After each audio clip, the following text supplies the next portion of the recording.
Spleen left rib cage में present है, एक तो स्टमक के अबव साइड में। उसके अलावा लिम्फेटिक सिस्टम का पार्ट होता है, या फिर इसको कह सकते हो कि इम्यून सिस्टम का पार्ट है। उसके अलावा spleen stores and filter blood and makes white blood sales that protects you from the infection, because सारी जो भी वाइट ब्लड सेल्स होती हैं वो आपको इन्फेक्शन से बचाती हैं।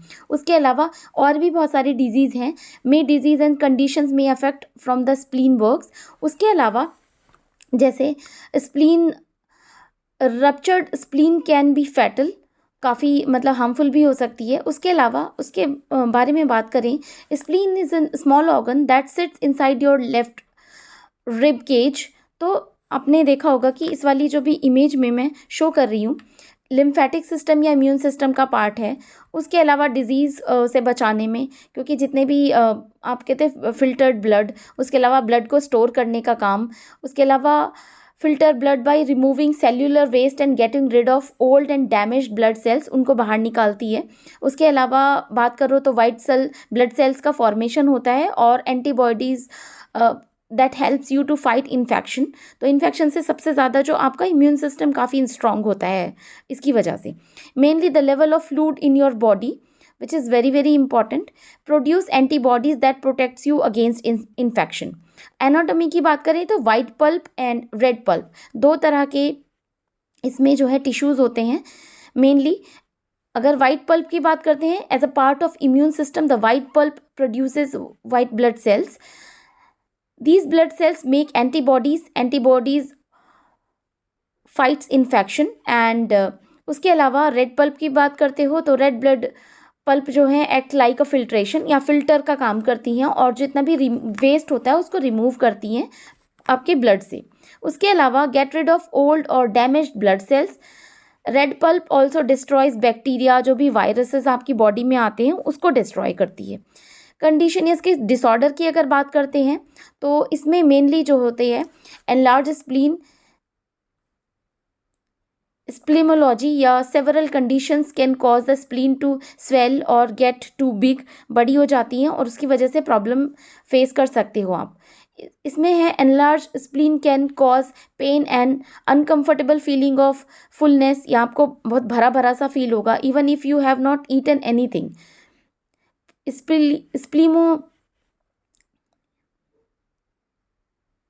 Splenomegaly, mainly splenomegaly is a dangerous condition because the spleen can rupture या टीयर ब्लीड हो जाती है। सो द उसकी वजह से, बिकॉज उसमें ब्लड भरा हुआ होता है, उसकी वजह से काफ़ी प्रॉब्लम क्रिएट हो सकती है। उसके अलावा blood cancer such as leukaemia and हॉडगिकिन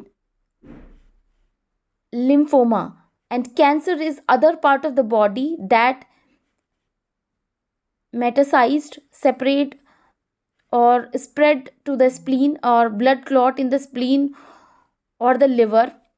उसके अलावा certain type of anemia cause हो सकता है, किस्टिक फाइब्रोसिस या फिर आप गांठें भी कॉज कर सकती है। इन्फेक्शन हो चाहे मोनोन्यूक्लियस या फिर साइफिलिस या फिर मलेरिया, जिसे सिफिलिस भी बोला जाता है।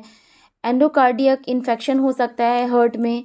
उसके अलावा लिवर प्रॉब्लम भी हो सकती है, सिरोसिस जिसमें कि फैटी लिवर की कंडीशन भी हो सकती है। इनहेरिटेड मेटाबॉलिक डिसऑर्डर भी हो सकता है। गॉशर डिजीज़, आप इसे अच्छे से और डिटेल में भी पढ़ सकते हो। सिरोकोइडोसिस और उसके अलावा एमाइलोडोसिस, ये सारी कंडीशंस हो सकती हैं इसकी प्रॉब्लम से। उसके अलावा this condition happens when your spleen doesn't work as it should, तो उसके फंक्शंस में जितने भी डिसऑर्डर होंगे उसकी वजह से।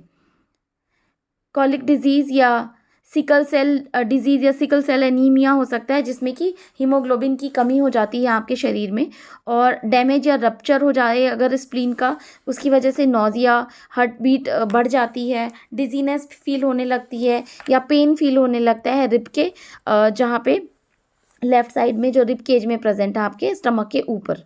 तो ये जो है अपनी जो स्प्लीन को हेल्दी रखने के लिए, लिम्फेटिक सिस्टम या इम्यून सिस्टम को हेल्दी रखने के लिए आप एक अच्छी डाइट ले सकते हो, अच्छी वेजिटेबल, अच्छे फ्रूट्स ले सकते हो और सिट्रस फ्रूट्स भी ले सकते हो, which is very very important to make your spleen healthy, which is very important and make your immune healthy.